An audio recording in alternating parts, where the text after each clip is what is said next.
I never believed in the afterlife. Not really. I mean, I checked the Christian box on my dog tags like most guys, but that was more for my mom's peace of mind than anything else. If you'd asked me before my third deployment to Iraq whether I thought there was something waiting for us after we die, I probably would have shrugged and changed the subject. That kind of philosophical crap didn't seem relevant when you're trying to stay alive in Anbar province. My name is Michael Reeves, Staff Sergeant, U.S. Army, 3rd Infantry Division. I served 3 tours in Iraq between 2005 and 2009. The story I'm about to tell you happened during my final deployment in 2008, outside a small town called Al-Rutbah in western Iraq. I've never shared the full account publicly before. For years, I couldn't. Not because it was classified, though parts of the operation were, but because I didn't think anyone would believe me. Hell, I barely believe it myself, and I lived it. Before I get to what happened that day, you need to understand something about combat. People think war is constant action, like in the movies. It's not. It's 99% boredom punctuated by moments of sheer terror. Most days we'd patrol, sweat in 120-degree heat, eat dust, and count the hours until we rotated back to base. The monotony becomes its own kind of stress. Our unit had been tasked with securing a stretch of highway that insurgents were using to transport weapons and fighters. Standard mission: clear the area, establish checkpoints, gather intel from locals, try not to get blown up by IEDs. Day in, day out. I had a good squad. 12 men total, split into 3 fire teams. Martinez was my best gunner. Could hit a target at 800 meters and somehow never seemed to sweat, even in full battle rattle. Washington was our comms guy. Always had pictures of his 2 little girls taped to his helmet. Cooper was the joker, always smuggling in candy to hand out to the local kids. Nguyen was on his first deployment, eager as a puppy but solid under pressure. And Jackson, well, Jackson had saved my life twice before that day. The night before everything happened, we were at our forward operating base. I remember it being unusually quiet. No distant explosions, no chatter over the radio about enemy movement. Just the generators humming and the occasional laugh from guys playing cards. I should have noticed that something felt off. Combat veterans develop a sixth sense about danger. The air feels different somehow, heavier. But I was tired. We all were. 13 months into a 15-month deployment, running on fumes and ready to go home. I was sitting outside our barracks, cleaning my M4 for probably the 3rd time that day, when Captain Lewis approached me. "Reeves," he said, dropping into the folding chair next to me. "Got something coming down from battalion? Need your squad ready at 0500. I nodded, continuing to work the bore brush through my rifle barrel. What's the op? Convoy security, then some house calls in Al-Jabbar. He handed me a satellite image with several buildings circled in red. Intel says there's a cell operating out of this neighborhood. Planning something big, apparently. How reliable is the intel? I asked. We'd been sent on plenty of wild goose chases based on tips from locals looking for reward money. Lewis shrugged. Came through the usual channels. Multiple sources, supposed to be grade A. He stood up. Brief your team, but keep it tight. Don't want this circulating. After he left, I sat there staring at the map for a long time. Al-Jabbar was a mixed area. Some friendly, some decidedly not. We'd taken fire there before. Lost Hernandez to a sniper 6 months earlier. But something about this mission nagged at me. Later, people would ask if I had some premonition, if I somehow knew what was coming. I didn't. I just had that familiar knot in my stomach that every soldier gets before heading out. Nothing special about it. I gathered my squad and laid out what we knew, which wasn't much. We'd be providing security for a convoy, then conducting house searches in Al-Jabbar. Standard procedure. Clear rooms, detain suspects, gather intelligence. Everyone knew the drill. Any questions? I asked after going through the mission parameters. Martinez raised his hand. We got air support on this one? Apache on standby, I replied. But don't count on it unless things go seriously sideways. Cooper snorted. When don't things go sideways? Everyone laughed, that nervous laugh soldiers use to mask fear. I looked around at their faces. Some fresh, some weathered, all brothers to me after what we'd been through together. I felt that surge of responsibility that never gets easier, no matter how many missions you lead. Get some sleep, I told them. We roll at 0500. That night, I lay on my cot staring at the ceiling of our plywood barracks, listening to the familiar symphony of snores and mumbles around me. I had a ritual before missions. I'd write a letter to my wife, Sarah, and seal it. If I didn't make it back, someone would make sure she got it. If I did, I'd tear it up and write a new one before the next mission. That night, I wrote longer than usual. Looking back, maybe some part of me knew. Sarah, I wrote, if you're reading this, I'm sorry. I'm sorry I won't be there to see gray hair sprouting in that Auburn Maine you hate so much. I'm sorry I won't be there to build that cabin we always talked about. The one on the lake where we'd grow old watching sunsets from the porch. I'm sorry for all the arguments we had about me re-enlisting. You were right, I didn't need to prove anything to anyone. But know this, every day I spent away from you was torture, and every night I fell asleep thinking of coming home to you. If I died doing this job, it wasn't because I loved it more than you. It was because I believed that somewhere in all this madness was something worth protecting. Something that might make the world slightly better for people like us who just want to live and love in peace. I sealed the letter, tucked it into the pocket of my assault pack, and forced myself to sleep. Morning came too quickly. The pre-mission routine was automatic by then. Check equipment, test comms, go over the plan one more time. The desert dawn was just breaking as our convoy of 4 Humvees and 2 MRAPs rolled out of the fob gates. The first part of the mission went smoothly. We escorted the supply convoy to its destination without incident, then broke off toward Al-Jabar. The town was just waking up as we arrived. Shopkeepers raising metal shutters, kids heading to school, women hanging laundry. Normal life continuing despite the war around them. We set up a perimeter, and I led the first team into our target building, a 2-story structure that intel suggested was being used as a meeting place for insurgent leaders. Cooper and Nguyen flanked me, with Martinez covering our rear. The building was empty. No weapons, no insurgents, not even signs of recent occupation. Just dust and silence. We moved methodically through 3 more buildings with the same result. By midday, frustration was setting in. Either our intel was bad or someone had tipped off the cell. Waste of time, Cooper muttered as we regrouped on the street. I was inclined to agree, but we still had 2 more buildings to check. Let's finish the job, I said. 5th time's the charm. The 5th building was larger, a former government office now abandoned. As we approached, I noticed something that sent a chill through me. The street had emptied. No civilians, no cars, not even stray dogs. In Iraq, when locals suddenly disappear, it usually means one thing. They know something bad is about to happen. Eyes up, I said into my radio. Something's off. We stacked up outside the entrance, adrenaline pumping. I gave the nod and Cooper breached the door. We flowed in, weapons ready, clearing corners with practiced precision. The first floor was clear. We moved toward the stairs, and that's when I heard it. The faintest metallic click from the floor above us. Contact imminent, I shouted just as the first shots rang out. The next few minutes were chaos. We took cover as automatic fire tore through the stairwell. Martinez returned fire while Cooper called in our situation. We were pinned down, facing an unknown number of hostiles with elevated position advantage. Reeves! Washington's voice crackled through my earpiece from outside. We're taking fire from multiple buildings. It's an ambush. My mind raced. We needed to get out, regroup with the rest of the squad, establish a defensible position, but first we had to get past the gunmen on the 2nd floor. Frag out! I yelled, pulling the pin on a grenade and tossing it up the stairwell. The explosion shook the building, followed by screams. In the momentary lull, I signaled my team to advance. We fought our way to the 2nd floor, engaging 3 insurgents who had set up a machine gun nest overlooking the street. Martinez took one down, I got another, and the 3rd fled through a back window. Outside, the situation had deteriorated. 2 of our Humvees were taking heavy fire from rooftop positions. Jackson's team was pinned down across the street, and I could see Washington dragging what looked like a wounded Cooper toward cover. We need to move now, I shouted to Martinez and Nguyen. We'll cover Jackson's team, get everyone consolidated in the MRAP, then call for exfil.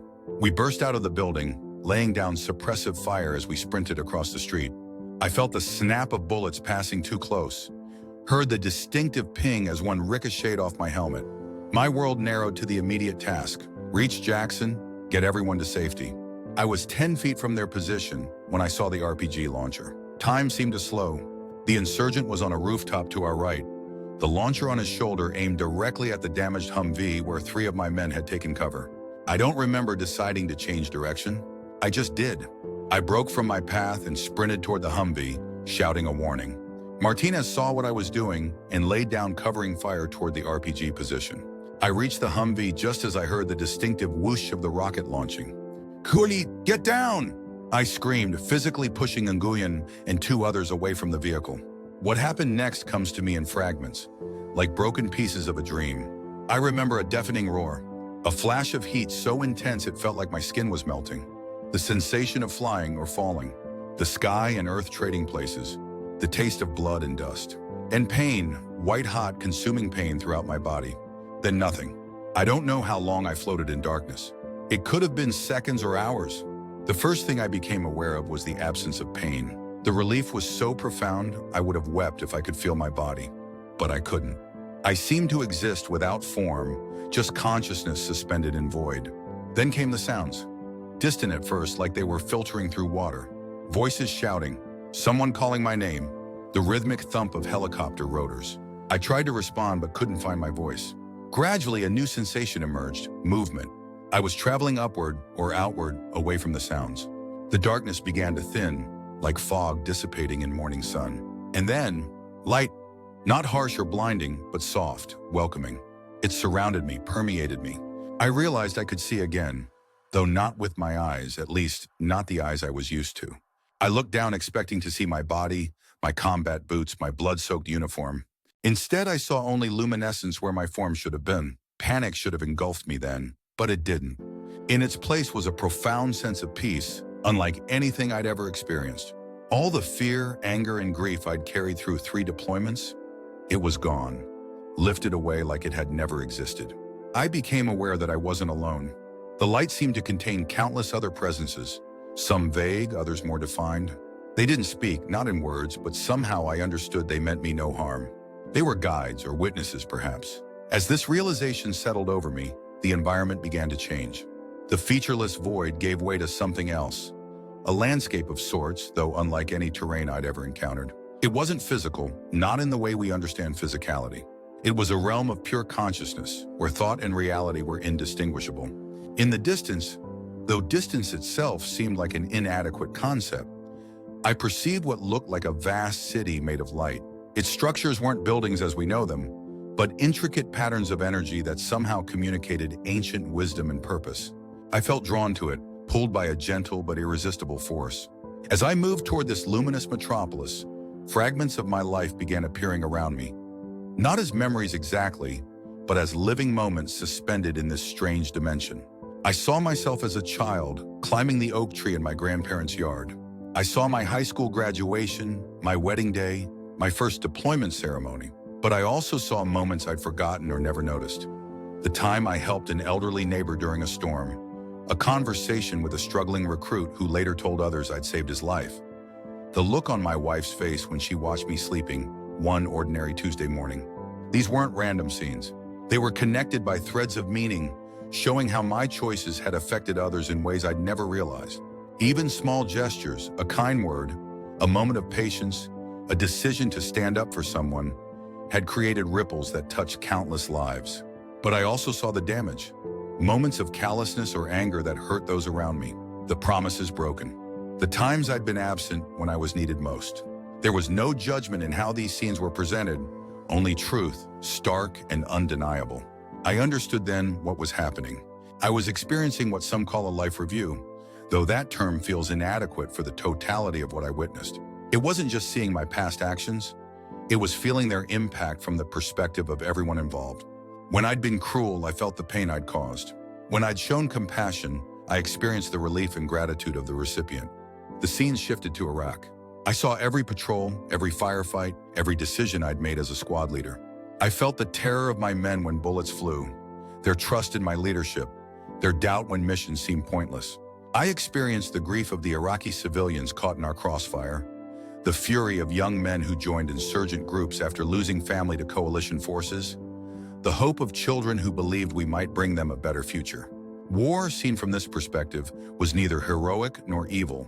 It was human suffering on an immense scale, a failure of our collective wisdom. Yet even within its chaos, moments of profound humanity shone like stars.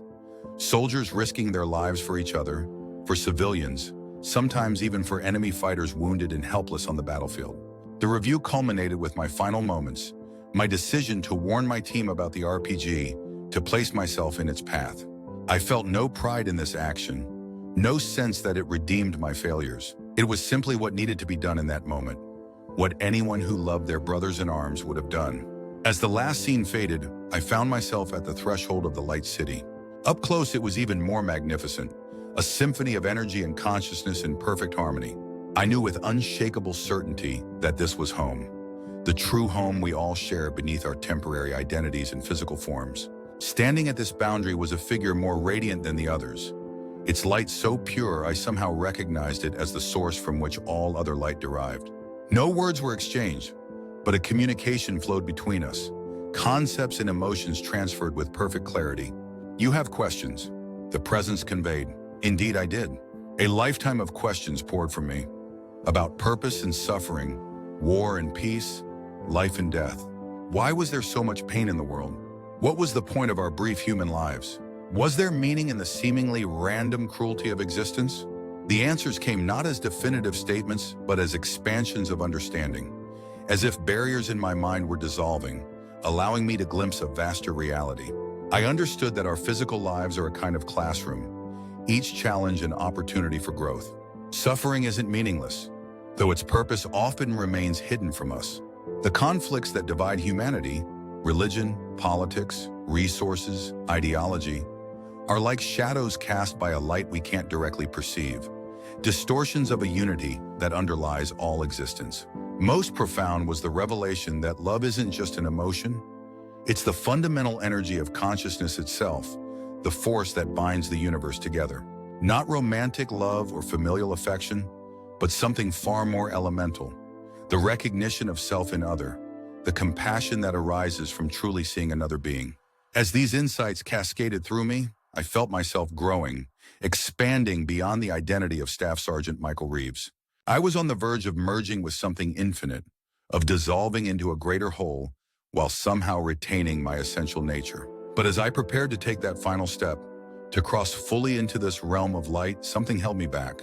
A thread of connection pulled at what remained of my consciousness, drawing my attention back toward the darkness from which I'd emerged. Far below, or behind, or before, spatial concepts hardly applied, I sensed my broken body on the dusty street of Al-Jabbar. I felt hands on my chest performing desperate CPR. I heard Jackson's voice cracking with emotion. "Stay with us, Reeves. Don't you die on me, brother. Medic-y. We need the goddamn medic now." The luminous presence beside me communicated again. "It is not yet time. You have more to learn and something to share." Confusion filled me. After glimpsing this perfect peace, how could I return to the brokenness of physical existence? To pain and limitation, to war and uncertainty? "There is a message you must carry back." The presence continued. "A truth your world desperately needs." Before I could ask what this message was, the light realm began to recede, or perhaps I was the one falling away from it. The magnificent city dimmed. The countless beings of light faded from my awareness. A terrible sense of loss engulfed me, like being exiled from paradise after only the briefest taste of its wonder. The darkness returned, but this time it wasn't peaceful. It was crushing, suffocating. With awareness came pain, not the spiritual pain of the life review, but physical agony so intense it shattered my consciousness into fragments. Every nerve ending seemed to scream at once as I slammed back into my broken body. I heard voices again, but distorted, as if coming through damaged speakers. "We've got rhythm. BP's dropping. We need to move now.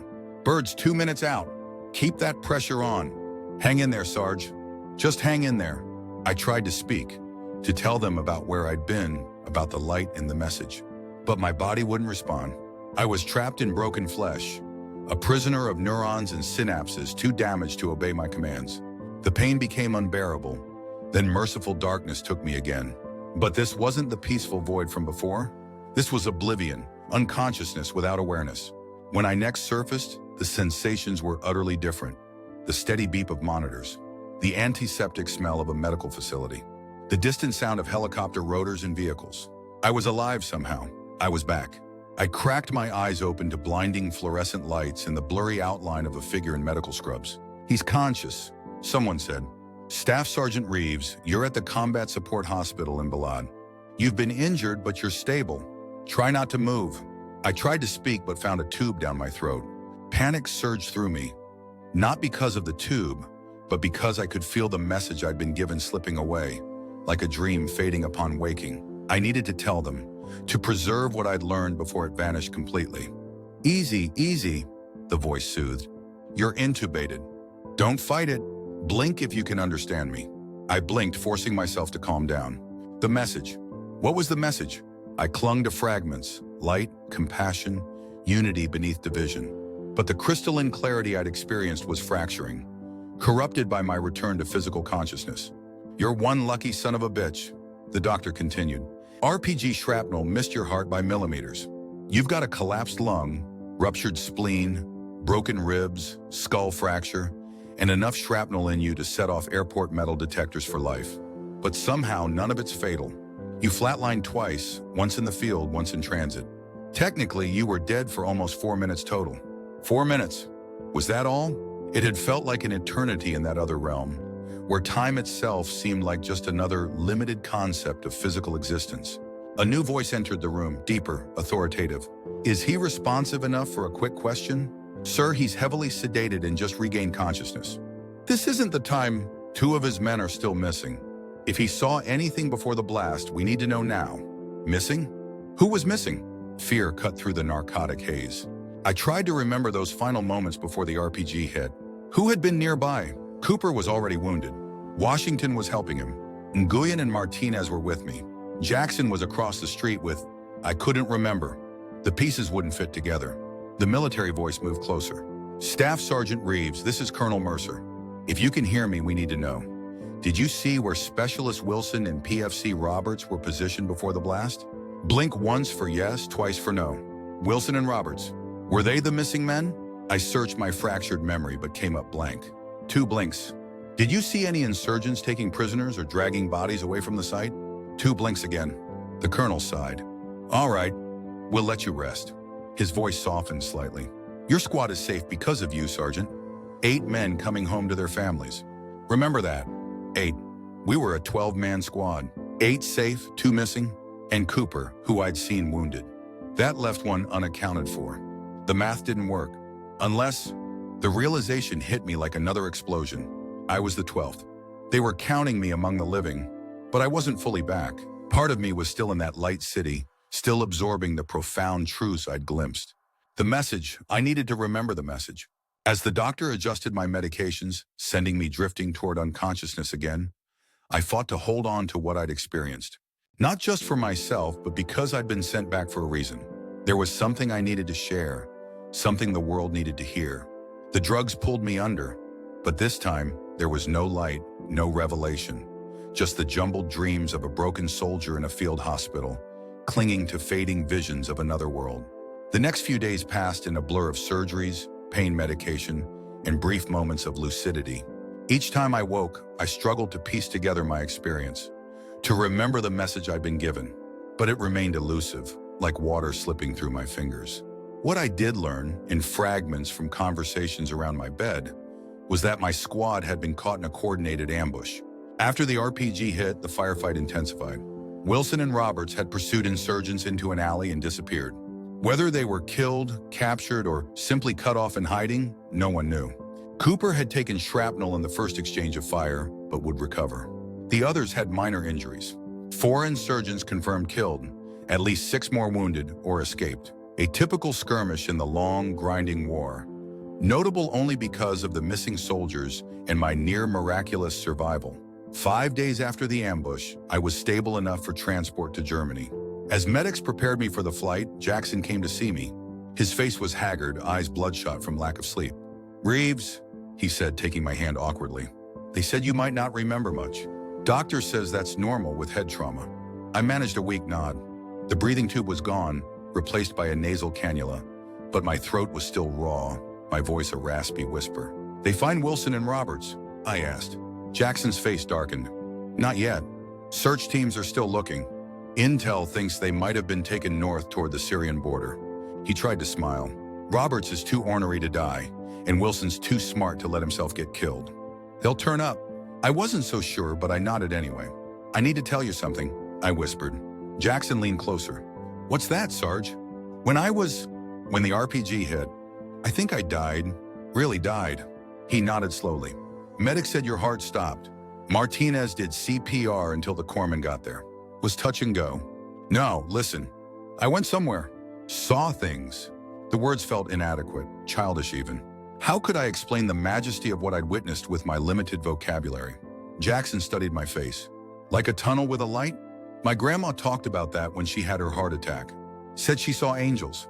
More than that, much more. I gripped his wrist with what little strength I had. I was sent back with a message. Something important, but it's fading. I can't hold on to it. Concern flickered across his features. He glanced at the IV bags hanging beside my bed. That's the morphine talking, brother. You've been through hell. Brain plays tricks when you nearly die. No. The conviction in my voice surprised even me. It was real. More real than this. I need to remember. It's why I came back. Jackson didn't argue, but his expression was clear. He thought I was suffering from trauma, confusion, medication. Maybe I was. But deep in my core, I knew differently. The experience was already taking on a dreamlike quality, but its impact remained. I had crossed some threshold and returned change. Get some rest, Jackson said, patting my shoulder gently. I'll see you stateside. Got a whole squad waiting to buy you beers once you're patched up. As he turned to leave, a fragment of memory surfaced. Something from the light realm, from the life review. A scene I'd witnessed from Jackson's perspective. You were afraid of water as a kid, I said suddenly. Until your grandfather threw you in a lake. You were 6. He told you, fear is just the mind forgetting its own strength. Jackson froze in the doorway, slowly turning back to face me. His expression had changed completely. Shock, confusion, something approaching fear. How could you possibly know that? He whispered. I've never told anyone that story. Not even my wife. I met his gaze steadily. Because I saw it. I saw everything. And Jackson, your grandfather was there in the light. He's proud of you. The color drained from his face. He opened his mouth to respond, but was interrupted by the medical team arriving to transport me to the waiting aircraft. Our conversation was left unfinished as they wheeled me away. On the long flight to Landstuhl Regional Medical Center in Germany, drifting in and out of consciousness, I tried desperately to reassemble the message I'd been entrusted with. Fragments remained, about love being the fundamental force of existence, about our interconnectedness beneath the surface divisions, about the illusory nature of separation. But the crystalline clarity, the profound understanding I'd experienced, that was gone, or at least buried so deep I couldn't access it. Yet one thing remained undimmed, the absolute conviction that I had experienced something beyond physical reality, something that couldn't be explained away as hallucination or oxygen deprivation or the firing of dying neurons. I had died, and for a brief time, I had glimpsed what lies beyond the veil of mortality. And I had been sent back for a reason. The doctors in Germany told me how lucky I was. The RPG shrapnel had missed my heart by millimeters. My injuries should have been fatal. The medical staff used words like miraculous and inexplicable. One nurse, after checking my chart, asked quietly if I remembered anything from when my heart stopped. Light, I told her. Understanding. Power, peace. I couldn't articulate more. She nodded unsurprised. My brother was in a car accident 2 years ago. Clinically dead for 6 minutes. Said he met our father, who'd passed years before. Dad told him things no one else could have known. She adjusted my IV. The other doctors don't like us talking about it. They call it anoxic hallucination, but I've heard too many similar stories. After a week in Germany, I was stable enough for transfer to Walter Reed in Washington. The physical recovery would be long, multiple surgeries to remove shrapnel, physical therapy to regain strength and mobility, treatment for traumatic brain injury. But the psychological recovery, processing what had happened on both sides of death's threshold, that would take much longer. Sarah was waiting when I arrived at Walter Reed. Seeing her face after coming so close to losing everything brought emotions flooding back. Love, gratitude, regret for all the time we lost to deployments. She cried when she saw me, broken and bandaged. I cried too, overwhelmed by the second chance I'd been given. They said you died, she whispered, carefully holding my hand amid the tangle of IV lines and monitoring cables. Twice. I did, I replied simply. Something in my voice made her look more closely at me. What happened to you over there, Michael? And I don't mean the RPG, so I told her. Haltingly at first, then with growing confidence, I described what I'd experienced. The darkness, the light, the life review, the luminous city, the beings of pure consciousness. I told her about the message I was struggling to remember, about the sense of purpose that had followed me back from death. I expected skepticism. Sarah had always been the practical one in our relationship. feet firmly planted in observable reality. But instead she listened with complete attention, her expression shifting from concern to wonder. "I believe you," she said when I finished. "You do?" She nodded. "The man I sent to Iraq isn't the man who came back. I can see it in your eyes. Something profound happened to you, Michael. Something real." Her acceptance unleashed something in me, a dam breaking. For the first time since returning, I wept without restraint. Not from pain or trauma, but from the sheer relief of being truly seen and believed. "I'm afraid I'll forget," I confessed through tears. The message, it was so important. But it's like trying to remember a dream. The details keep slipping away. Sarah squeezed my hand. "Then we'll find it again, together." In the weeks that followed, as my body slowly mended, Sarah brought journals for me to record everything I could remember. She researched near-death experiences, bringing me books and printouts of scientific studies. Some nights, when pain kept me awake, she'd sit beside my bed and read accounts from others who had crossed the threshold and returned. I was stunned by the similarities in these stories. The tunnel, the light, the life review, the encounter with beings of light, the message of love. People from different religions, different cultures, even atheists, all described experiences that matched elements of mine. I wasn't alone. Far from it. 2 months into my recovery, I received a visitor I hadn't expected. Colonel Mercer. He came alone in civilian clothes rather than uniform. "How are you healing, Sergeant Reeves?" he asked, taking the chair beside my bed. "Better every day, sir." It wasn't entirely true. The pain was still constant, and I'd learned I would likely never regain full function in my left arm. But I was alive, which was more than medical probability had predicted. "Good, good." He seemed uncomfortable, eyes darting around the room before settling back on me. "I have some news. About Wilson and Roberts." My heart sank. "They're dead." He nodded grimly. "Remains were found 3 days ago, about 20 miles from where you were ambushed. DNA confirmed it yesterday." I closed my eyes, grief washing through me. 2 more brothers lost to a war that seemed increasingly pointless. 2 more families shattered. "There's something else," Mercer continued. "Something off the record. The intel boys intercepted communications suggesting the ambush was specifically targeting your squad. Not random. You were the primary objective. This caught me off guard. Why us? We weren't running high-value targets or sensitive operations." Mercer leaned forward. "There was a local interpreter who worked with your unit last year. Rahman. Remember him?" I nodded. Rahman had been one of the good ones. Intelligent, reliable, genuinely committed to rebuilding his country. Turns out his brother was high up in the insurgency. "We think Rahman may have been feeding information back to them. When he was killed in that IED strike last spring, they wanted revenge." I finished. The pieces clicked into place. "And they spent months planning it. That's the working theory." Mercer stood to leave. "I thought you deserved to know. The official report will say it was a random ambush, part of increased enemy activity in the sector. Cleaner that way." As he reached the door, I called after him. "Colonel, one more thing. Have you ever had a soldier report unusual experiences after being wounded? Like visions or..." I trailed off, unsure how to continue without sounding unhinged. But Mercer stopped, his back still to me. For a long moment, he was silent. Then, without turning, 3 tours in Vietnam. Special operations. I've seen men die and come back. Some return, very different. Like they've been somewhere else. He paused. "Whatever you experience, our sergeant, it was real to you. That's what matters." With that, he was gone, leaving me to process this new information. The ambush that nearly killed me, that did kill Wilson and Roberts, had been specifically targeted. A vendetta, not a random act of war. Somehow that made it both more and less bearable. There was reason behind the chaos, but that reason was so painfully human. Grief, revenge, the endless cycle of violence that war perpetuates. That night, I dreamed more vividly than ever of the light realm. In the dream, Wilson and Roberts were there, whole and radiant, free from the limitations of physical form. They spoke to me without words, conveying that they were at peace, that their deaths, while tragic for those left behind, were not the end of their existence. I woke with tears streaming down my face, but also with a strange sense of comfort.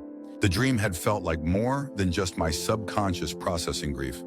It had the same quality of heightened reality as my near-death experience. Whether it was genuine contact or just my mind's creation, it brought me solace. More importantly, the dream had shaken loose another fragment of the message I'd been struggling to remember. We are never truly separate from those we love. Death is not a wall, but a doorway. Consciousness continues, love persists, connection remains. I wrote it down immediately, adding it to the growing collection of insights I was slowly piecing together. It wasn't the complete message yet, but it was progress. Each recovered fragment felt like coming home to a truth I had always known, but somehow forgotten. 6 months after the ambush, I was discharged from Walter Reed with a Purple Heart, a medical retirement from the Army, and a body held together by surgical steel and determination. My recovery was far from complete. I still faced years of physical therapy and pain management, but I was well enough to return to civilian life. Sarah and I moved to her hometown in Colorado, away from the military communities that had been our world for so long. We bought a small house near the mountains with the insurance payout and my disability benefits. It wasn't the lakeside cabin from my letter, but it had a view of peaks that turned gold at sunset. And for the first time in years, I slept without listening for incoming fire. Physically, I was healing as well as could be expected. Emotionally and spiritually, I was still finding my way. The near-death experience had left me profoundly changed. Yet I struggled to integrate what I'd learned with daily life in a world that largely dismissed such experiences as hallucination or wishful thinking. I continued to write down everything I could remember, searching for the complete message I'd been sent back to deliver. Sarah suggested I join an NDE support group that met monthly in Denver. At first, I resisted. I wasn't comfortable sharing something so personal with strangers, especially as a combat veteran among what I assumed would be mostly civilian medical patients. Eventually, I relented, more to appease Sarah than from any expectation of help. The first meeting was in the community room of a local hospital. About 15 people sat in a circle of folding chairs, men and women of various ages, some obviously ill or disabled, others showing no outward signs of trauma. The facilitator, a soft-spoken woman named Eleanor, who had died during childbirth 30 years earlier, welcomed me warmly. "We don't stand on ceremony here," she explained. "No one is required to share, and there are no right or wrong experiences. This is simply a space where you can speak your truth without judgment." For the first meeting, I just listened. The stories varied in detail. A heart attack victim who encountered deceased relatives, a drowning survivor who experienced a life review, a cancer patient who visited a garden of unearthly beauty, but common elements emerged. Nearly everyone described the overwhelming sense of love and acceptance, the expansion of consciousness beyond physical limitations, the reluctance to return. At the second meeting, I shared my own experience. Speaking about it aloud to a room of strangers was harder than I'd anticipated. Military training teaches you to compartmentalize, to lock away the traumatic and confusing. Opening that box felt dangerous, exposing. But as I spoke, something shifted. The fractured pieces of memory began to realign, connecting in new ways. The group listened with complete attention, nodding at parts that resonated with their own journeys. There were no skeptical glances, no clinical interpretations reducing the profound to the merely neurological. Just recognition, acceptance, understanding. When I finished, an elderly man across the circle leaned forward. "You say you were given a message to bring back, but you can't fully remember it." I nodded. "Parts have returned, but the core of it, it's like trying to describe a color you've never seen before, using only the colors you know." He smiled gently. "I believe we're all brought back with the same essential message, just personalized to our understanding. For me, it was about forgiveness. For others, it might be about love or unity or the illusion of separation." He gestured around the circle. "Perhaps by sharing our pieces, we can reconstruct the whole." His words struck me like a revelation. I'd been trying to recover the message alone, as if it were mine exclusively. But what if it was meant to be assembled collectively? What if each near-death experiencer held a piece of a universal understanding, too vast for any single human consciousness to contain? After the meeting, several members approached me. One, a former Air Force pilot who'd had an NDE after a training accident, invited me to coffee. "Combat NDEs are different," he said once we were seated in a quiet corner of the hospital cafeteria. "The circumstances are more violent, the transition more abrupt. But they're also more likely to involve a clear purpose for return." "Have you figured out yours?" I asked. He smiled ruefully. "Still working on it, 20 years later. But I'll tell you this, the experience never leaves you. You don't go back to seeing the world the way you did before. You can't." He was right. Despite the fading of specific details, the fundamental shift in perspective remained. I no longer feared death. I no longer viewed other humans, even those I disagreed with politically, religiously, culturally, as fundamentally separate from myself. The artificial boundaries we create, nation, race, ideology seemed transparent now, like lines drawn on water. In the months that followed, I continued attending the support group, while also reading everything I could find on near-death experiences, scientific studies, theological interpretations, first-hand accounts.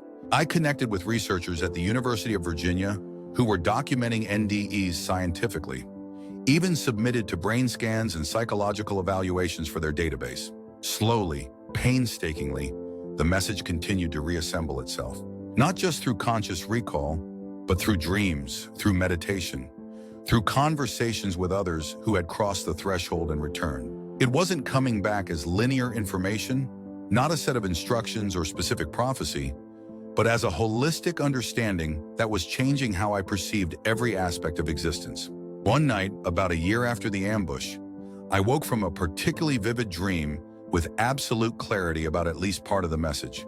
What we do to others, we do to ourselves. Not metaphorically, but literally. The separation we perceive is an illusion created by physical consciousness. In the deeper reality, we are not merely connected. We are expressions of the same consciousness experiencing itself from countless perspectives. I wrote it down immediately, hands shaking with the force of recognition. This wasn't just philosophical conjecture. It was fundamental truth that I had directly experienced outside the limitations of physical existence. The implications were staggering.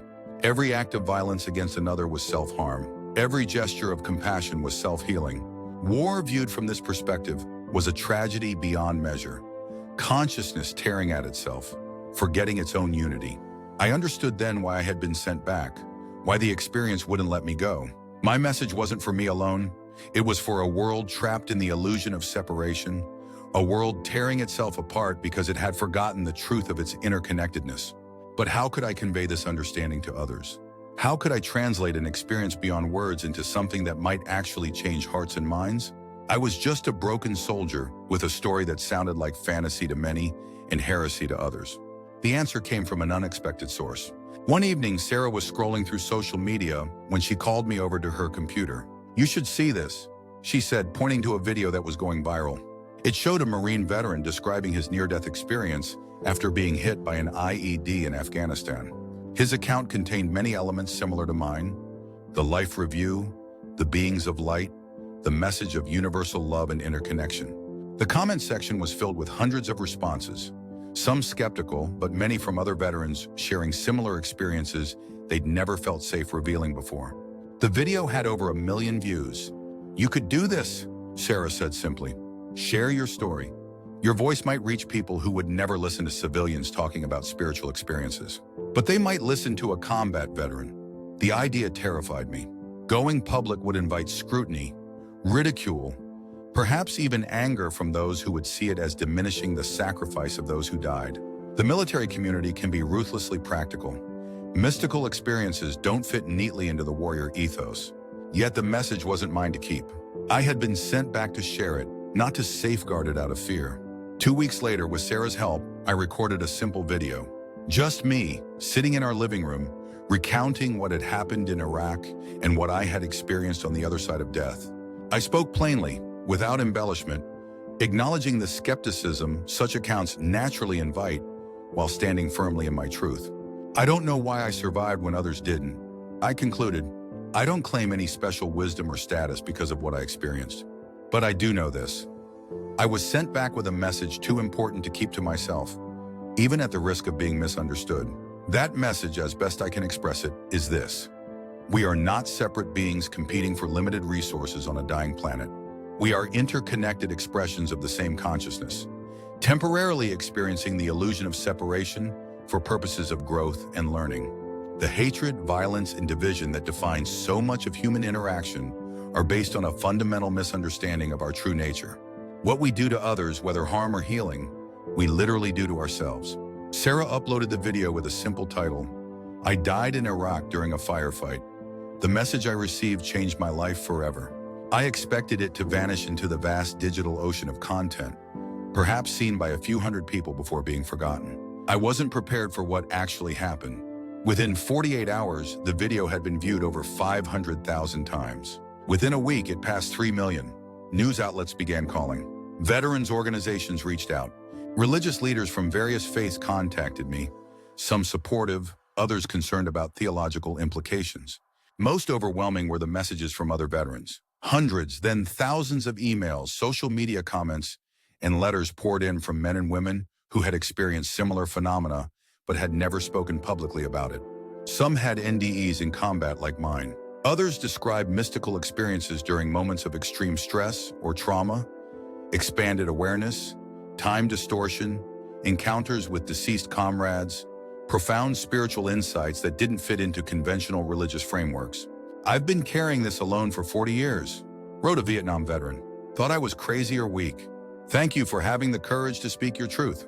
A young Marine who'd been injured in Afghanistan wrote, "The psychiatrist called it a hallucination from morphine and brain trauma. But I've known it was real all along. Your video gave me permission to trust my own experience." The response wasn't all positive. Some medical professionals dismissed my account as the product of a traumatized brain starved of oxygen. Some religious conservatives condemned it as demonic deception. Fellow veterans accused me of exploiting combat experiences for attention or of dishonoring the fallen by suggesting death was anything other than final. The controversy grew when a major news network invited me for an interview. The segment was framed as a debate between me and a neuroscientist who specialized in explaining near-death experiences as purely physiological phenomena. What Staff Sergeant Reeves experienced is well documented scientifically, the scientist explained calmly. When the brain is deprived of oxygen, certain neural pathways fire randomly, creating perceptions of light, tunnels, out-of-body sensations. The feeling of peace comes from endorphin release. The life review is the hippocampus dumping stored memories. There's nothing supernatural about it. The host turned to me. "How do you respond to that explanation?" I took a deep breath. I respect the scientific perspective, but it fails to account for several aspects of these experiences. It doesn't explain how people accurately report conversations and events that occurred while they were clinically dead. It doesn't explain how blind people have visual experiences during NDEs. And most importantly, it doesn't explain the consistency of the message people bring back across cultures, religions, and time periods. "And what is that message?" the host asked. "That love is the fundamental reality. That consciousness continues beyond physical death. That we are all connected at a level deeper than our temporary identities. These aren't just comforting fantasies.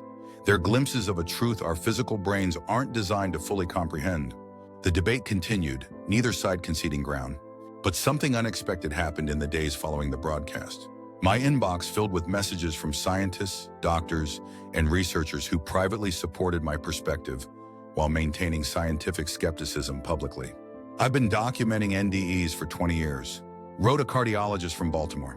"The evidence for consciousness existing independent of brain function is substantial, but acknowledging this openly would cost me credibility among my peers. Thank you for having the courage to speak out." The interview marked a turning point. I had crossed a line from private processing to public advocacy, from personal healing to something broader. The message I'd been struggling to recover was no longer just mine. It had become part of a larger conversation about consciousness, reality, and what it means to be human. Sarah noticed the shift in me first. "You seem lighter," she said one evening as we sat on our porch watching the sunset behind the mountains. "Like you finally set down a heavy pack." She was right. Sharing my experience publicly had freed something in me. The fear of judgment, of ridicule, of not being believed, it was still there, but it no longer controlled me. I had spoken my truth, and in doing so, found a strange kind of peace. "I think I understand now," I told her. "Why I came back. It wasn't just to remember a message, it was to live it." In the months that followed, I found myself drawn into a community I never expected to join. Researchers, writers, healthcare professionals, and fellow experiencers exploring the frontier where science, spirituality, and human consciousness intersect. I was invited to speak at conferences on near-death studies, at veterans healing retreats, at medical schools training doctors to better understand patients' spiritual experiences. Each conversation, each sharing, seemed to unlock more of what I had forgotten. The message was reconstructing itself not just through memory, but through connection with others, through the act of living differently in the world. Not everyone in my life embraced this new direction. When I visited my parents in Ohio, my father, a Vietnam veteran and lifelong pragmatist, struggled to accept my experience. "I'm not saying you're lying, son," he said as we sat in his garage workshop, where he retreated to tinker with engines whenever emotions threatened to overwhelm him. I just think maybe your mind created something comforting when you were injured. That's what minds do, protect us. I understood his perspective. Before my own experience, I might have thought the same. Maybe, I conceded. But Dad, it doesn't feel like something my mind made up. It feels like something I remembered. He looked up from the carburetor he was cleaning, his hands stained with grease, his eyes searching mine. You really believe you died and went somewhere else? I don't just believe it, I said quietly. I know it. As surely as I know I'm sitting here with you now. He was silent for a long moment, then nodded once. It wasn't agreement, but it was acknowledgement. The closest he could come to accepting something that fell so far outside his understanding of reality. My military brothers had similarly mixed reactions. Some embraced my experience, sharing their own unexplained moments from combat. Others withdrew, uncomfortable with conversations that ventured beyond the concrete and tactical into the realm of the spiritual. Jackson, though, remained a steadfast supporter. After my video went viral, he called me for the first time since I'd left Walter Reed. I've been thinking about what you said in the hospital. He began without preamble. About my grandfather. About seeing things from my perspective during your experience. I never told anyone that story, Reeves. Never. Not even in my family after he died. How did you know? I told you, I replied. I saw it. I saw fragments of everyone's lives who were connected to mine. Not just my memories, theirs too. As if consciousness isn't limited to one perspective. He was quiet for a moment. You know, I've always been religious in my way. Church on Sundays when we're not deployed, Bible in my ruck. But this is different. This feels real in a way Sunday school stories never did. It is real, I assured him. More real than anything I experienced in physical life. You think Wilson and Roberts are there? In that place of light? The question caught me off guard. Jackson had been closest to Roberts. They'd gone through basic together, shared a love of fishing and terrible country music. Yes, I said without hesitation. Not as the men we knew exactly. More like the essence of who they were, freed from limitation. But yes, they're there. Everyone is. Another long pause. That helps, he said finally, his voice thick. Doesn't make it okay that they died like that, but it helps. 3 months after the interview, I received an email that would open yet another door in my journey. A researcher at the University of Arizona's Center for Consciousness Studies was conducting a formal study of combat-related NDEs and wanted to include me. Dr. Eleanor Kinney had spent 20 years documenting near-death experiences with a particular interest in those occurring in extreme circumstances like combat. Most NDE research focuses on clinical settings, cardiac arrests, surgical complications, she explained when we met via video call. But combat NDEs have unique characteristics that deserve specific study. What kind of characteristics? I asked. Greater clarity for one, more detailed recall, higher incidence of what we call a veridical perception, the ability to accurately describe events that occurred while clinically dead, and most interesting to me, a higher frequency of what I call the messenger imperative. The what? The sense of being sent back with a specific purpose or message, she clarified. It's present in about 20% of clinical NDEs, but in nearly 60% of combat NDEs we've documented. Why do you think that is? I asked. She smiled. That's what I'm hoping to understand. Would you be willing to participate in the study? It would involve in-depth interviews, cognitive mapping, comparative analysis with other cases. Your experience would be a valuable contribution. I agreed immediately. If studying my experience could help bring scientific understanding to these phenomena, it felt aligned with the purpose of my return. The research process was intensive. Multiple interviews, psychological assessments, comparative analysis with other combat NDE cases. Dr. Kinney was a meticulous researcher, neither overtly skeptical nor naively accepting. She approached each account with open-minded rigor, looking for patterns while respecting the profound nature of what we had experienced. What strikes me about your case, she said during our third session, is the clarity with which you recall the life review element. Many experiencers describe seeing their lives flash before their eyes, but you describe something more interactive, experiencing events from multiple perspectives simultaneously. That's right, I confirmed. It wasn't just watching my life like a movie. It was living moments again, but from every angle, feeling what others felt when I interacted with them. And you believe this gave you insight into the interconnected nature of consciousness? Not just insight, direct experience. I understood in that state that we aren't separate consciousness existing in separate bodies. We're more like individual expressions of a unified field of consciousness, temporarily experiencing separation. She made notes, her expression thoughtful. This aligns with what quantum physicists like David Bohm have proposed, that the universe at its fundamental level is an indivisible whole, what he called the implicate order, from which our seemingly separate explicate order emerges. Some theoretical physicists now suggest consciousness may be fundamental to reality, not just an emergent property of complex brains. I hadn't expected support from physics of all places. In my pre-NDE life, I had viewed science and spirituality as opposing forces. Now I was learning that at the cutting edges of scientific inquiry, the distinction was blurring. As part of the study, Dr. Kinney connected me with 5 other combat veterans who had reported similar experiences, from Vietnam, Desert Storm, Afghanistan, and Iraq.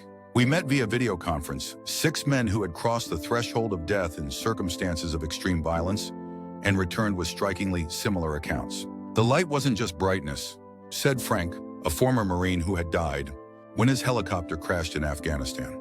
It was alive, conscious, all-knowing, and it was familiar, like returning to a home I didn't remember I had. Exactly, agreed Miguel, who had flatlined after being shot by a sniper in Fallujah. And there was no judgment from it, just total acceptance. I felt like every part of me was known and loved anyway. The hardest part was coming back, said James, the oldest of our group, a Vietnam veteran who had kept his experience secret for nearly 50 years, trying to live in this world after seeing what's beyond it. Did any of you feel you were sent back with a specific purpose? Dr. Kinney asked. All 6 of us raised our hands. Would you be willing to share what you understand that purpose to be? One by one, we described the imperatives that had driven us since our return. To heal division, to spread compassion, to remind others of their true nature beyond physical identity, to bear witness to the continuity of consciousness beyond death. The details varied, but the core was strikingly consistent. We had each returned with pieces of the same essential understanding, filtered through our individual perspectives and life experiences. It's like we're all describing different facets of the same diamond, I said, the realization crystallizing as I spoke. None of us has the complete picture, but together we might be able to reconstruct a more comprehensive understanding. Dr. Kinney finished. That insight led to the next phase of her research, a collaborative exploration she called the Messenger Project. Over the following 6 months, our group of 6 veterans met regularly, working to articulate a coherent synthesis of what we had collectively brought back from the threshold of death. The process was challenging. How do you translate experiences beyond language into words?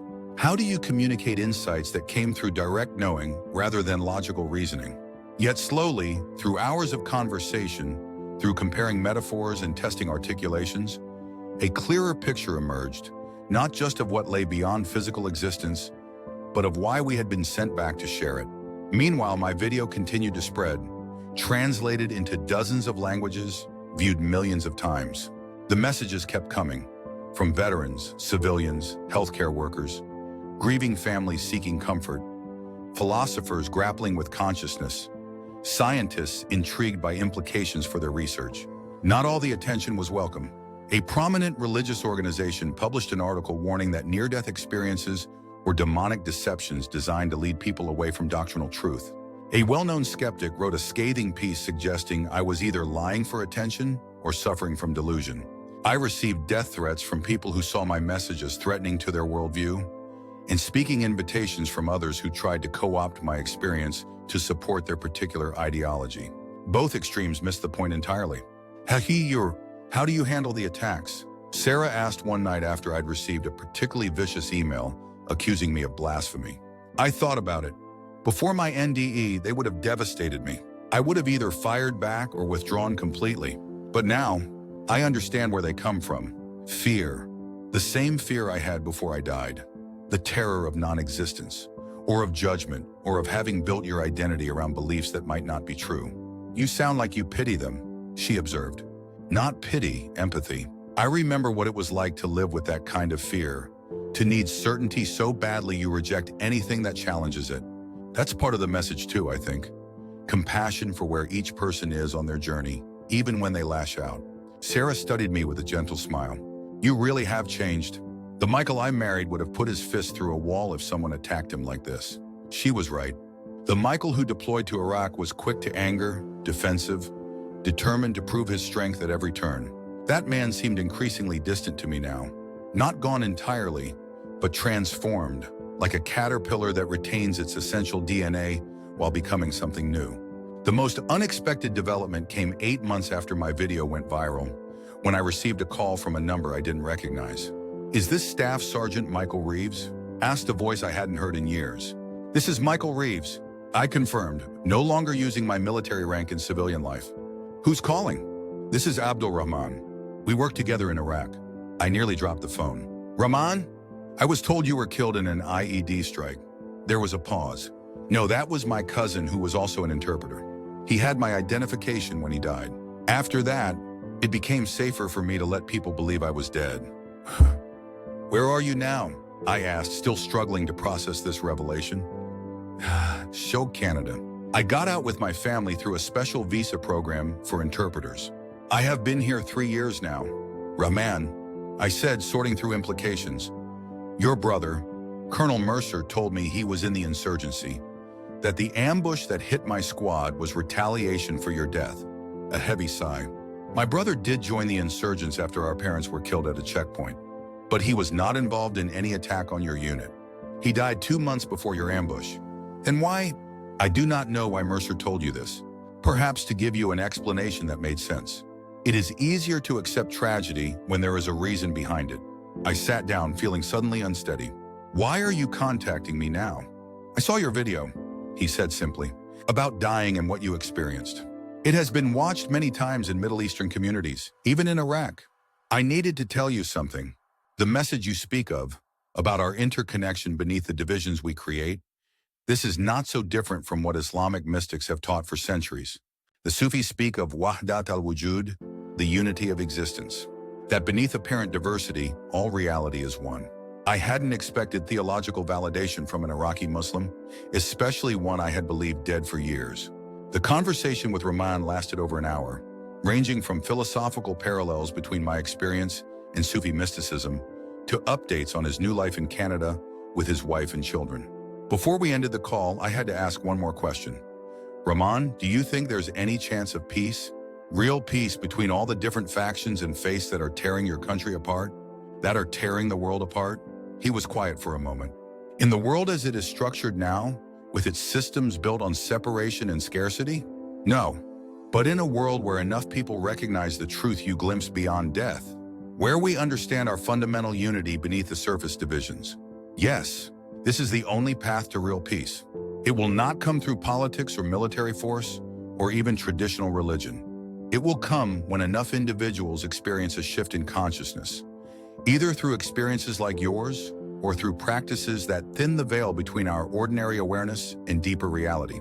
His words resonated with something I had realized during my ongoing work with Dr. Kinney and the other veterans, that perhaps the message wasn't meant to create an immediate global transformation. Perhaps it was meant to be a seed planted in receptive consciousness that would germinate in its own time.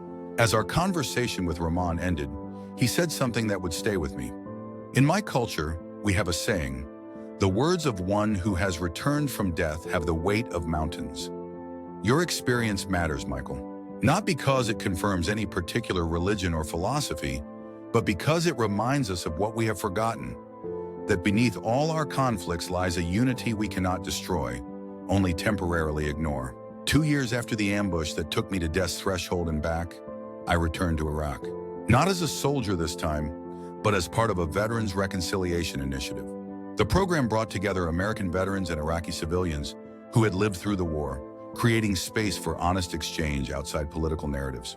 Sarah was terrified about the trip, and part of me shared her fear. But another part, the part that had been transformed by my journey beyond the veil, knew it was necessary. The message I'd brought back wasn't just about abstract unity, it was about living that truth, especially in spaces of division and conflict. Baghdad was both familiar and utterly changed. The military presence had diminished, though security contractors still protected government buildings and foreign interests. Shops and markets had reopened, life continuing despite the scars of war visible everywhere. In the pockmarked buildings, in the missing limbs of beggars on street corners, in the wary eyes of children who had never known peace. Our group met in a community center in a relatively secure neighborhood. 20 American veterans seated across from 20 Iraqi civilians, teachers, doctors, shopkeepers, students, people whose lives had been upended by a war they didn't choose. The facilitator, a Lebanese conflict resolution specialist, began with a simple instruction: share one thing the other side doesn't know about your experience. For 3 hours, we listened to each other. An Iraqi school teacher described sheltering terrified children during an air raid. A former Marine recounted the crushing guilt of accidentally killing a civilian at a checkpoint. A young Iraqi woman spoke of losing her entire family in a bombing. A U.S. Army medic described his nightmares about the people he couldn't save. When my turn came, I hesitated. Then simply and without dramatic embellishment, I shared what had happened after the RPG explosion. My journey to the light realm, my understanding of our fundamental interconnectedness, my recognition that the divisions driving the conflict were based on a fundamental misperception of reality. I expected skepticism, perhaps even anger. Instead, an elderly Iraqi man across from me leaned forward, his eyes bright with unshed tears. During the first Gulf War, he said in careful English, I was caught in a bombing. A building collapsed on me. For 3 days, I was trapped beneath concrete, assumed dead. During this time, I too traveled to the place of light you describe. I too was shown our essential unity beneath the illusion of separation. When I was finally rescued and tried to speak of this, my family thought trauma had affected my mind. So I remained silent for 30 years. Across the circle, other heads nodded, both Iraqis and Americans. The Iraqi woman who had lost her family spoke next. After the bombing, I was clinically dead for 6 minutes before doctors revived me. I experienced the same. The light, the love, the life review, the understanding that we are all expressions of the same consciousness. I returned with the same message, that beneath nationality, religion, politics, we are not separate beings in competition, but manifestations of a unified consciousness experiencing itself from billions of perspectives. One by one, others shared similar experiences, some from near death, others from deep meditation, mystical practice, or spontaneous spiritual awakening. Nearly a third of our group from both sides of the conflict had glimpsed the same fundamental truth, independent of culture, religion, or circumstance. It was a profound confirmation of what I had come to suspect, that the message wasn't unique to me or even to NDEs. It was a perennial truth accessible through various portals of consciousness, glimpsed by individuals throughout history and across cultures, though interpreted through the lens of their time and tradition. What was new wasn't the message itself, but the growing number of people experiencing it directly, rather than accepting it as religious doctrine or philosophical theory. As if at this critical juncture in human history, the veil between ordinary awareness and deeper reality was thinning, allowing more people to remember what we collectively forgot when we identified solely with our physical, separate selves. On the final day of the reconciliation program, something unexpected happened. We had gathered for a closing ceremony in a small garden behind the community center. The facilitator invited anyone who wished to perform a reading, song, or ritual significant to their culture or personal healing journey. An Iraqi doctor in his 60s stepped forward. With quiet dignity, he explained that he would perform a Sufi dhikr, a devotional practice centered on the remembrance of unity with the divine. As he began the rhythmic chanting, something stirred in me, a recognition beyond memory. The cadence of his voice, the ancient Arabic words I couldn't intellectually understand but somehow knew in my bones, seemed to resonate with the realm I had visited beyond death. Without planning or conscious decision, I found myself joining him, my voice finding harmonies with his that I couldn't possibly have known. Others joined too. First the Iraqi woman who had shared her NDE, then the elderly man, then more from both sides of our divided group. For several minutes we chanted together. Former enemies united in a tradition most of us had never practiced, somehow remembering something our rational minds had forgotten. When the chant finally faded to silence, there wasn't a dry eye in the garden. Something had shifted, not just emotionally but energetically. The barriers between us, constructed from history and hatred and justified grievance, hadn't disappeared completely, but they had thinned, become more permeable. This, said the doctor softly, is the beginning of peace. Not political agreements or ceasefires, but the direct experience of our shared essence beneath the identities that divide us. This is what all the prophets and mystics have pointed toward, that we remember what we truly are. As we departed Iraq the following day, I carried that moment with me, not as a naive hope that all conflict would magically resolve, but as living proof that another way of being together is possible when we access deeper levels of consciousness. 3 years after my near-death experience, the message I had struggled so hard to remember had fully reassembled itself, not just through recall, but through living it, through connecting with others who had glimpsed the same truth, through integrating it into every aspect of my existence. Dr. Kinney's Messenger Project had evolved into a nonprofit foundation, documenting transformative experiences across cultures and creating resources to help integrate them into mainstream understanding. Our original group of 6 veterans had expanded to include experiencers from diverse backgrounds: healthcare workers, first responders, survivors of accidents and illness, meditators, mystics, and ordinary people who had extraordinary glimpses beyond the veil of ordinary perception. Together, we had distilled what we called the convergent understanding, the core insights that emerge consistently across thousands of accounts, independent of the experiencer's religion, culture, education, or circumstances. 1. Consciousness does not end with physical death, but transitions to a more expanded state of awareness. Dusra. Reality is fundamentally unified. The separation we perceive between ourselves and others is a necessary illusion for the purpose of physical experience, but beneath it lies an indivisible whole. Love is not merely an emotion, but the essential nature of consciousness itself, the binding force of the universe that we experience in limited form through human relationships. Each life serves a purpose in the evolution of consciousness, though that purpose may not be evident from within the limited perspective of physical existence. Our actions toward others, whether harmful or healing, affect the whole and ultimately ourselves, not as moral judgment, but as the natural consequence of our actual interconnection. The divisions we create, national, religious, political, racial, economic, are secondary constructs, not primary reality. They serve a purpose in the game of separation, but become destructive when we mistake them for fundamental truth. Conscious awakening to our deeper nature is not just an individual spiritual journey, but a crucial evolutionary development for humanity at this critical juncture. This understanding wasn't theoretical for me anymore.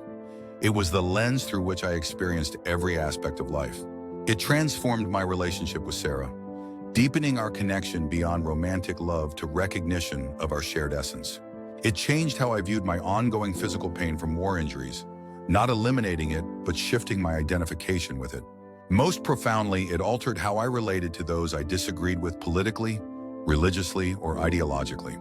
I could now hold seemingly contradictory truths simultaneously, that surface conflicts reflect real differences in perspective and legitimate concerns, while beneath them lies a unity that renders ultimate enmity impossible.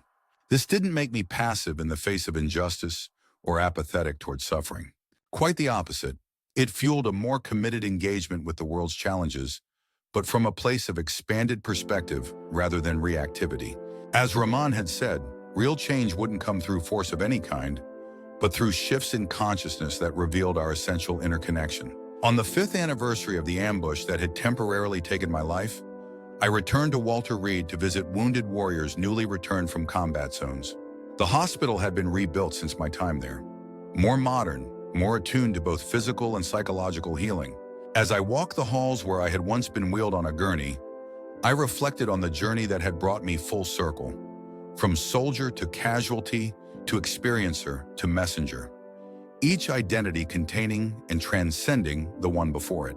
A nurse recognized me from my video, which by then had been viewed over 20 million times and spawned a documentary and book. She asked if I would consider speaking with a young Marine who had lost both legs to an IED in Afghanistan 2 weeks earlier. He's in a dark place, she explained, refusing psychological support, minimal engagement with physical therapy, not letting his family visit.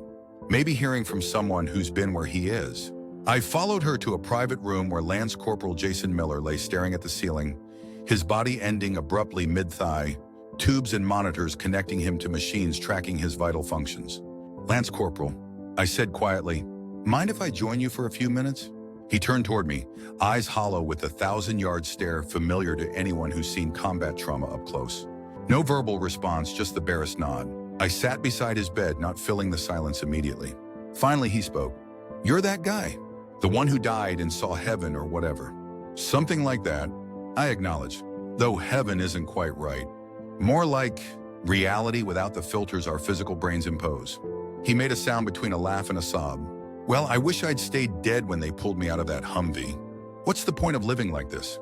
The old me might have offered platitudes about strength and adaptation. The transformed me recognized his pain without needing to immediately fix it. "I can't answer that for you," I said honestly. "And I won't pretend losing your legs isn't a devastating reality to face. But I can tell you this. You're more than this body. Not in some abstract religious sense, but in concrete reality. I've experienced it directly. So have countless others throughout human history. Your essence, who you truly are, remains intact regardless of what happens to your physical form." He turned away. "Great. My essence is intact. Tell that to my girlfriend who can't look at me without pity. Tell that to my mom who cries every time she calls. Tell that to my future that just went up in smoke." I nodded, accepting his anger. "All valid. The physical reality you're facing is brutal, and there's no spiritual bypass around the grief and adaptation ahead. But there is something beyond it. Not instead of it, beyond it. I know because I've been where you are. Maybe not with the same injuries, but with the same despair, the same sense that everything meaningful had been stripped away." For the next hour, I sat with him, neither pushing conversation nor retreating from his pain. I told him about my own recovery, about the dark moments when I questioned whether survival was a gift or a curse, about the long journey of integrating both my physical trauma and spiritual awakening. Mostly I listened as he gradually began to speak, about the ambush that took his legs, about his dreams before deployment, about his terror of being a burden to his family. Before leaving, I left him my contact information and a copy of a book compiling accounts from wounded veterans who had found pathways forward after catastrophic injuries. "I'm not going to tell you it gets easier right away," I said, "but I promise you this. Your life isn't over. It's changing form like consciousness does when we die. What matters now is how you meet that change." As I turned to leave, he called after me. "Reeves, this place you went when you died, it's real? Not just brain chemicals or whatever?" I looked back at him. "As real as these walls, this floor, this moment. More real, actually. And we all go there? Even people who've done things they're not proud of in combat." The question revealed the deeper fear beneath his physical trauma. Not just, will I be whole again? But will I be forgiven for what war made me do? "Yes," I said with absolute conviction. We all return to that unified field of consciousness. Not because our actions don't matter, but because love, not the greeting card kind, but the fundamental force of existence, is what we're made of beneath our temporary identities. It doesn't erase what we've done or experienced. It contextualizes it within a larger understanding of who we truly are. Something shifted in his expression. Not hope exactly, not yet, but perhaps the seed of possibility where before there had been only despair. 6 months later, I received a video message from Lance Corporal Miller. He was in a rehab facility, demonstrating his growing proficiency with prosthetic legs, moving slowly but steadily between parallel bars. "Still think about what you said every day," he told the camera. "Not sure I fully believe it yet, but it gives me something to hold on to on the bad days. And hey, turns out my girlfriend wasn't looking at me with pity. She was looking at me with love. We're getting married next spring." He adjusted the camera to show a small stack of books beside his rehab equipment, titles on near-death experiences, consciousness research, quantum physics, and contemplative spirituality. Started reading about this stuff. Feels like I'm remembering something I always knew but forgot. That make any sense? It made perfect sense. As my work with Dr. Kinney's foundation expanded, I found myself traveling widely, speaking at medical conferences, veterans events, universities, and occasionally, when the circumstances felt right, religious gatherings. The message wasn't tied to any specific tradition, but it resonated with the mystical cores of all major faiths. Not everyone was receptive, of course. Hardcore materialists dismissed the entire phenomenon as neurological misfiring and wishful thinking. Religious fundamentalists sometimes saw it as threatening to doctrinal authority. Both extremes seemed to fear the same thing: a direct spiritual knowing that bypassed established structures of interpretation and control. But increasingly, I found audiences ready to consider the possibility that consciousness might be more fundamental than we had assumed, that our prevailing scientific and religious models might be incomplete rather than wrong, that the first-hand accounts of experiencers deserve serious consideration. The scientific community, initially dismissive, was gradually shifting. New research into quantum consciousness, non-local awareness, and the documented phenomena of NDEs was creating space for more nuanced understanding. Not proof of survival beyond physical death.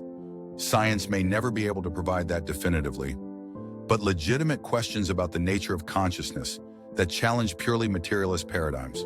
7 years after my near-death experience, I stood on a stage at a major consciousness conference, sharing the platform with a neuroscientist, a quantum physicist, a Buddhist monk, and a hospice physician. Each approached the mystery of consciousness from different angles, yet there was remarkable convergence in our understanding. What we're witnessing, the physicist explained, is the beginning of a paradigm shift comparable to the Copernican revolution. Just as we once had to accept that Earth isn't the center of the solar system, we're now confronting evidence that matter may not be the foundation of reality. Consciousness appears to be not just an emergent property of complex brains, but potentially a fundamental aspect of the universe itself. The neuroscientist nodded. The hard problem of consciousness, how physical processes in the brain give rise to subjective experience, remains unsolved within a purely materialist framework. The data from near-death experiences, along with other phenomena like terminal lucidity in dementia patients, suggests consciousness may operate with some independence from the brain under certain conditions. The Buddhist monk smiled gently. What science is now discovering, contemplative traditions have known for millennia, that consciousness is not generated by the brain, but rather focused and filtered by it. The brain is less a producer of consciousness and more a receiver and transducer. Like a television set receives signals, but doesn't generate the content it displays. The hospice physician spoke last. Whatever the ultimate nature of consciousness, those of us who work with the dying witness something extraordinary at the threshold between life and death. Patients with no brain activity demonstrating lucidity moments before death. Shared death experiences where family members participate in the transition. Consistent patterns in how consciousness appears to withdraw from the physical form. These observations deserve rigorous scientific investigation, free from both religious dogma and materialist presuppositions. As I listened to my fellow panelists, I was struck by how the message I had struggled so hard to bring back from beyond death was now being articulated from multiple perspectives: scientific, philosophical, spiritual, medical. The understanding wasn't confined to any one domain, but was emerging at the intersection of all of them. In the decades since I died and returned, I had witnessed a subtle but significant shift in the collective conversation about consciousness, reality, and what it means to be human. Not a wholesale transformation. The old paradigms of materialism, religious dogmatism, and tribalism remain powerful, but an opening, a widening of possibility. The seed of understanding I and countless others had brought back from beyond the threshold was germinating. Not overnight, but gradually as all meaningful evolution occurs. Sarah and I eventually did build that cabin by a lake that I had written about in what I thought would be my final letter to her. Not in Colorado, but in northern Michigan, where the winter silence and summer abundance created a perfect setting for both solitude and community. We turned it into a small retreat center for veterans and first responders struggling with trauma, offering not just traditional therapy, but modalities that address the spiritual dimension of their experiences. Many who came had their own stories of threshold experiences during combat or crisis, moments when ordinary reality thinned and something deeper shone through. Martinez visited every summer, bringing his growing family. Jackson came too, eventually training to facilitate groups himself after retiring from the military. Cooper, recovered from his wounds but still carrying emotional scars from the ambush, found particular healing in working with younger veterans, sharing both his trauma and his gradual reconciliation with it. We held annual memorials for Wilson and Roberts, not as occasions for grief, but as celebrations of lives that continued beyond physical form. Their families became part of our extended community, finding comfort in the understanding that death transforms rather than ends consciousness. Rahman and his family visited from Canada one summer, creating an unlikely friendship that bridged cultures and healed old wounds. His children played with Martinez's children, splashing in the lake without awareness of the historical divisions their parents had been born into. Dr. year, 1 year in Fountain. Kinney continued her research, eventually establishing a Center for Consciousness Studies that integrated scientific rigor with respect for direct experience. The Messenger Project evolved into a global network documenting transformative experiences across cultures and creating resources to help integrate them into mainstream understanding. My physical body never fully recovered from the trauma of the RPG blast. Chronic pain remained a companion, along with limited mobility in my left arm and neurological issues from traumatic brain injury. But my relationship with this pain transformed. It was no longer an enemy to battle, but a teacher of patience, a reminder of the temporary nature of physical existence. On the 10th anniversary of my near-death experience, I sat alone on the dock extending into our lake, watching the sun set over calm waters. The vivid colors reflected perfectly on the surface, creating the illusion that the sky extended both above and below, with no clear boundary between them. It was an apt metaphor for what I had come to understand, that the apparent boundary between physical and non-physical reality, between life and death, between self and other, was just that, apparent rather than absolute. The message I had been sent back to share had never been mine alone. It belonged to all of us, a truth we collectively remember and forget in cycles throughout human history. In times of great crisis and transformation, like the present, the remembering becomes more urgent, more widespread, as if consciousness itself is trying to awaken to its true nature through us. 10 years earlier, as I lay dying on a dusty street in Iraq, I could never have imagined the journey that awaited, not just my personal healing and transformation, but participation in an emerging shift in human understanding about the nature of consciousness and reality. The message that had once seemed so elusive had become clear not just through memory, but through living it. We are not separate beings competing for limited resources on a dying planet. We are interconnected expressions of the same consciousness, temporarily experiencing the illusion of separation for purposes of growth and learning. The hatred, violence, and division that defines so much of human interaction are based on a fundamental misperception of our true nature. What we do to others, whether harm or healing, we literally do to ourselves. Death is not an ending, but a transition, a shifting of awareness from limited to expanded perception. Love is not merely an emotion, but the fundamental nature of consciousness itself. This understanding doesn't eliminate the very real challenges we face as a species: environmental destruction, economic inequality, political polarization, technological disruption, but it does transform how we approach them. From competition to cooperation, from separation to recognition of our interdependence, from fear to the courage that comes with remembering our true nature. As the last light faded from the sky and stars began to appear, reflected perfectly in the still lake, I felt a profound peace wash over me. The journey that began with violence and trauma had led to an understanding that transcended both. The message had been delivered, not just through my words, but through how I had lived since returning. And I wasn't alone. Across the world, thousands, perhaps millions, were awakening to the same essential understanding through diverse pathways. Near-death experiences, meditation, plant medicines, spontaneous spiritual awakenings, scientific inquiry, artistic inspiration, and simple human connection. No single person could claim ownership of this emergence. We were all messengers of the same fundamental truth, remembered in our own unique ways but converging toward the same essential understanding, that beneath the sound and fury of human drama lies an unshakable unity that we can never truly lose, only temporarily forget. And remembering, collectively remembering, might just be the salvation we've been seeking all along.